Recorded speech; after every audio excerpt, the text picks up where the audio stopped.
હું મારા કામથી કમિટેડ હતો. મને એક રિસ્પોન્સ મળ્યો હતો તો મારે એને કન્સિસ્ટન્સલી ફોલોઅપ કરવું ને કરવું જ જોઈએ. હા, એટલે આજે બી જ્યારે બી હું માર્કેટમાં જાઉં, લોકોને ખબર છે કે મારો ઇન્ટરનેશનલ બિઝનેસ છે, મારી જોડે બહુ બધા ક્લાયન્ટ્સ આવતા હોય છે, તો એ લોકોનો પહેલો ક્વેશ્ચન એ જ હોય છે કે તું રીચ કઈ રીતે કરે છે.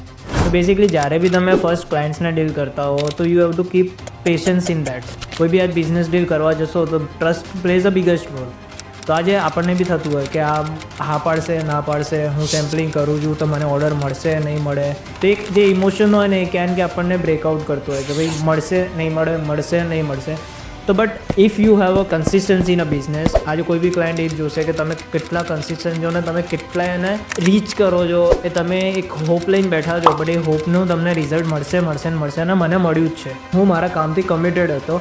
મને એક રિસ્પોન્સ મળ્યો હતો તો મારે એને કન્સિસ્ટન્સલી ફોલોઅપ કરવું ને કરવું જ જોઈએ. તો મારું માનવું એ છે કે ટુ બી એ સક્સેસફુલ બિઝનેસમેન તમારામાં પેશન્સ અને ડેડિકેશન હોવું જરૂરી છે.